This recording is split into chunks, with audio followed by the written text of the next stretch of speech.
Kembali lagi di Apa Kabar Indonesia Pagi. Mas Umam, kalau mencermati pernyataan Mas Seno, Mbak Sheryl, jadi ini sebenarnya Mas Kaisang ini lebih realistis memang di Jawa Tengah ya. Terus kira-kira kalau pasangannya tadi kan dikatakan masih bimbang nih antara Kaisang Lutfi, Lutfi Kaisang, itu akan ada perbedaan yang signifikan nggak nanti kalau mereka? Iya, kalau saya mencermati diskusi ya. Cicak mereka ini berdua tadi. Mbak Sheryl dan Mas Ini Seno. kayaknya ini ada lemparan umpan-umpan yang Ada sinyal tersendiri. Ada sinyal. Mungkin ada takut ditegur. Kita bangun pagi begini biar semangat ngegasnya. Oh, biar semangat ngegas. Kalau saya cermati memang besar kemungkinan berat ya untuk berkoalisi ya. Memang segala kemungkinan itu dalam terjadi. politik mungkin, tetapi untuk PDIP mengusung Kaisang di Jawa Tengah sepertinya agak nggak mungkin. Nah, kenapa? Ada cukup banyak kalkulasinya. Dan pride-nya PDIP itu cukup tinggi, terutama di Jawa Tengah. PDIP sejak reformasi, sejak ada pilkada secara langsung, tidak pernah kalah dalam konteks pertarungan di Jawa Tengah. Bahkan pada titik tertentu menjelang pilkada waktu itu, hanya butuh waktu yang tidak panjang, itu pun juga bisa menang. Padahal namanya juga relatif baru. Misalnya Mas Ganjar. Waktu itu yang digantikan adalah Bu Rustri Ningsih. Yang secara elektoral itu cukup tinggi. Tetapi begitu kemudian split, kemudian digantikan dengan Ganjar, konsolidasinya juga cukup besar. Selain itu, kalau kita lihat peta jaringannya, PDIP itu di kekuatan pilkada sebelumnya ya, itu menguasai 28 dari 35 kabupaten kota di Jawa Tengah. Artinya memang basisnya cukup kuat. Tapi itu kuat PDIP semua atau memang ada yang ke Jokowi? Memang ada waktu itu memang ada ini ya kekuatan yang menumpuk. Dalam konteks ini ada pengaruh PDIP, ada juga pengaruh Jokowi. Tetapi fakta politik itu menegaskan bahwa basis sel PDIP, basis pemilih loyalnya cukup terkonsolidasi dengan baik. Meskipun per hari ini ada koreksi yang cukup serius. Hasil di Pileg kemarin, itu PDIP di level Jawa Tengah kehilangan 9 kursi. Dan itu adalah sebuah angka yang cukup signifikan. Kemudian di saat yang sama, tradisinya Mbak, kalau misal kemudian pilkada dilakukan penjaringan di PDIP yang sebagai partai pemenang di Jawa Tengah, biasanya itu yang mendaftar bisa belasan orang. Cukup banyak. Sekarang praktis hanya 2 orang. Satu Mas Hendra Priyadi, yang kedua Pak Rukma. Memang betul salah satu ya di antara 2 ini yang berpotensi, salah satunya adalah Mas Hendi ya, Pak Hendra Priyadi. Yang terbukti dia mampu mengkonsolidasikan basis kekuatan di Semarang dengan melawan kotak kosong. Artinya semua partai menunjukkan apresiasi kepada dia dan kemudian dia bisa memainkan itu. Tetapi problemnya ada semacam keengganan atau kurang speed up ya dalam konteks dinamikanya, sehingga PDIP per hari ini juga belum menunjukkan gelagat yang cukup agresif dalam konteks pertarungan. Faktornya apa Mas Umam? Faktornya cukup kompleks. Barangkali ada semacam kekhawatiran, ada semacam barangkali pertanyaan ini bagaimana keputusan dari pusat. Kekhawatiran kenapa? Ya misalnya salah satunya barangkali misalnya penetapan tersangka Bu Ita kemarin ya di Semarang, wali kota, barangkali itu menjadi bagian dari sinyal politik yang kemudian diarahkan sebagai political warning bagi jaringan PDIP di Jawa Tengah. Kita tidak tahu, tetapi basis di PDIP per hari ini kalau kita cermati, Jawa Tengah belum menunjukkan gelagat yang signifikan. Nah, saya masuk pertanyaan kedua yang yang tadi disampaikan Mbak Ratih. Kaisang Lutfi, Lutfi Kaisang. Kalau dari sisi kekuatan partainya, memang Kim, Koalisi Indonesia Maju, perdebatannya kemarin memang meletakkan nama Pak Lutfi di nomor pertama.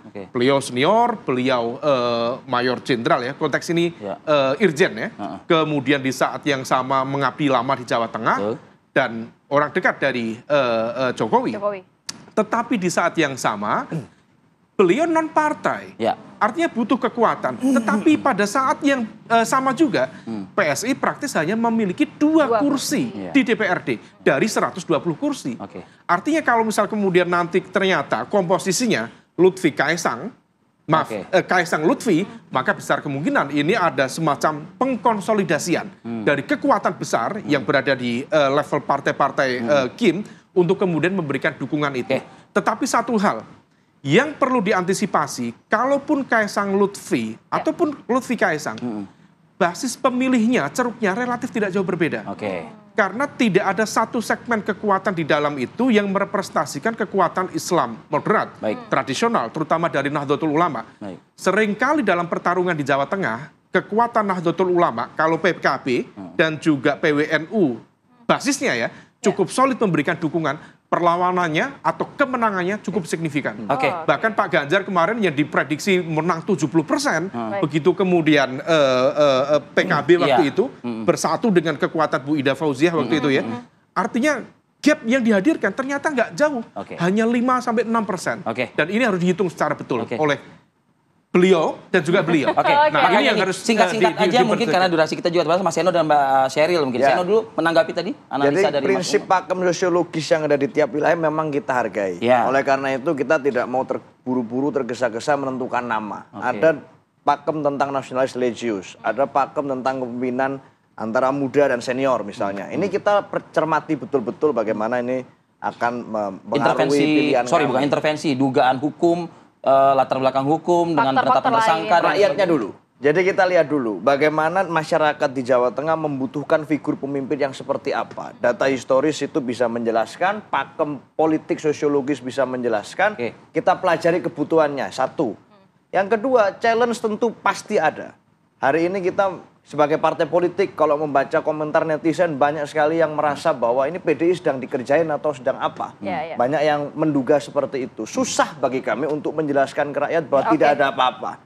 Kami tidak mau menduga tapi susah menjelaskan bahwa tidak ada apa-apa. Karena ini bacaan komentar. Nah, apakah itu mengganggu konsolidasi kami? Faktanya tidak. Hari ini kami tidak ada masalah, kami bekerja terus dan kita akan buktikan calon yang terbaik untuk Jawa Tengah. Agustus nanti ya. Terakhir Mbak.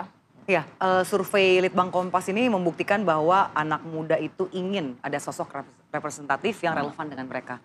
Dan Mas Kaisang ini memang relevan karena dari segi usia, lalu beliau juga latar belakangnya lahir di Jawa Tengah, Surakarta. Jadi kalau kita baca, kenapa surveinya tinggi?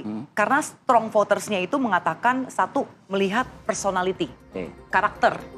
Lalu kedua, faktor background, yaitu apa? Orang Jateng asli. Nah apapun itu kita mengapresiasi ya, ini menunjukkan bahwa ternyata PSI nggak salah. Bahwa anak muda itu punya segmentasi dan rakyat ingin ada anak muda. Terkait dengan apakah akan maju di Jateng atau tidak, kita masih mempertimbangkan. Saat ini kita terbuka untuk bekerja dengan pihak mana saja. Ya kita lihat lah, kalau sekarang kan survei yang paling tinggi itu yang lagi rame di main media ya, itu kan Jateng. Tapi di DKI juga sepertinya media ini ada animo. Tapi yang jelas kita akan belajar banyak, hitung-hitungan betul, Mas Anung betul sekali akan kita pertimbangkan. Dan tentunya kita akan belajar dengan partai senior yang saat ini memang sudah lama menggawangi di Jawa Tengah itu partainya Mas. Oke lah, masih ada kode. Akan seperti apa begitu ya di Pilkada Jawa Tengah. Terima kasih banyak. Terima kasih untuk narasumber sudah hadir. Mas Umam sudah hadir. Assalamualaikum. Dan jangan lewatkan program Kabar Utama Pagi sesaat lagi bersama rekan kami Vena Kintan. Usai kami menutup kebersamaan pagi ini di Apa Kabar Indonesia Pagi. Terima kasih. Sampai jumpa.